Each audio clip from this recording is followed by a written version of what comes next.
Welcome back to East Tennessee's Hidden History, a WATE 6 on your side special presentation. Welcome back to East Tennessee's Hidden History. For just a few moments, let's take a walk in history through the eyes of an Indianapolis reverend who was up front with Dr. Martin Luther King Jr. It was the late 1960s. The Civil Rights Act had just been passed, but segregation and racism was still rampant. A young Mel Jackson was training with American community organizer Saul Alinsky, who's widely regarded as the founder of organizing people for change. One night, Jackson was at a small group meeting in Chicago with just 7 people and a special invited guest. That guest was Dr. Martin Luther King Jr. As David Williams reports, what happened next changed Jackson's life to this day.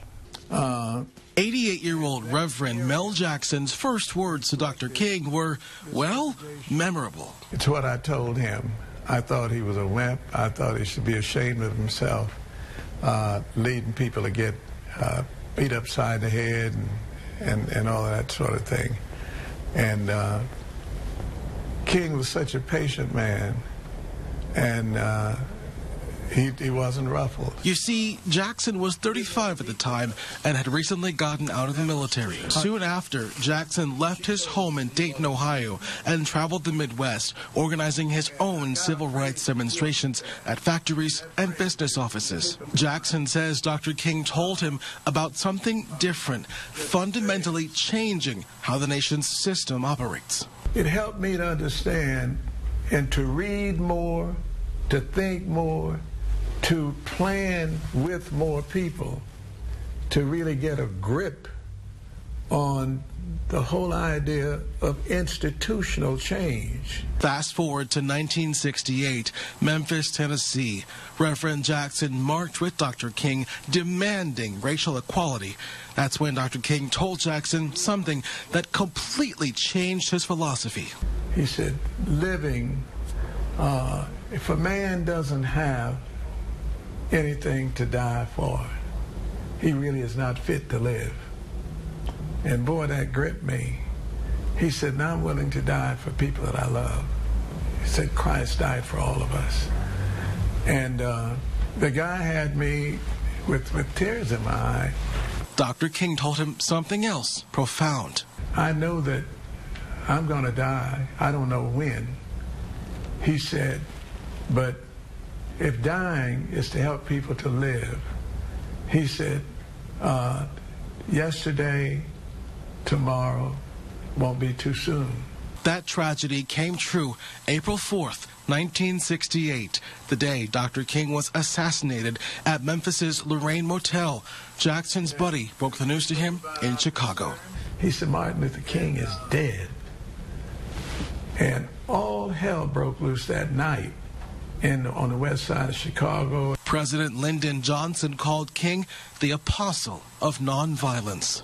I'm sure that the meeting with King and his attitude toward humanity, with disregard to what a person looks like or what their conditions are, that love really has no barriers. 50 years later, Dr. King's words, Jackson says, still resonate hope.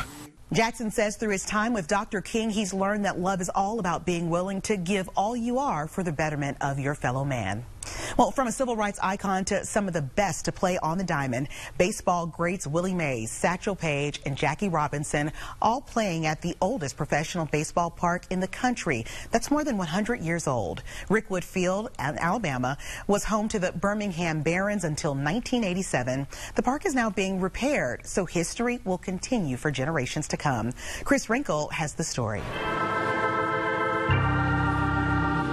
A monument to America's game that has stood the test of time. There's nothing else like it left. Everything else is gone by the wayside. Before the Gray Lady broke ground, where the Green Monster loomed over hitters and the vines climbed the walls of Wrigley, there was Rickwood Field. Somehow or another, Rickwood Field has managed to survive. In the early days of Birmingham's steel industry, industrial titan Rick Woodward built a state-of-the-art ballpark in the shadows of Birmingham's steel mills. Over a century later, Rickwood Field still stands, now America's oldest ballpark. Was he baseball crazy, or was he a good businessman? And the answer is he was both. In the early days of the sport, it was the home of Birmingham baseball. You know, minor leagues have been here forever. I mean, this is the oldest ballpark in the country, and I was lucky enough to play here for 2 years. The Barons saw future Major League stars pass through their gates on the way to the show, and it was the home of the Birmingham Black Barons, the juggernaut of Negro League baseball in the South. There's a lot of local people who grew up here going to games with their dad and their granddad. And so they have an emotional attachment to the park. Through its history, close to 200 Major League Hall of Famers have played a game at Rickwood Field.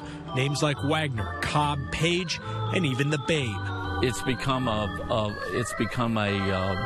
bucket list item for a lot of true baseball nationally.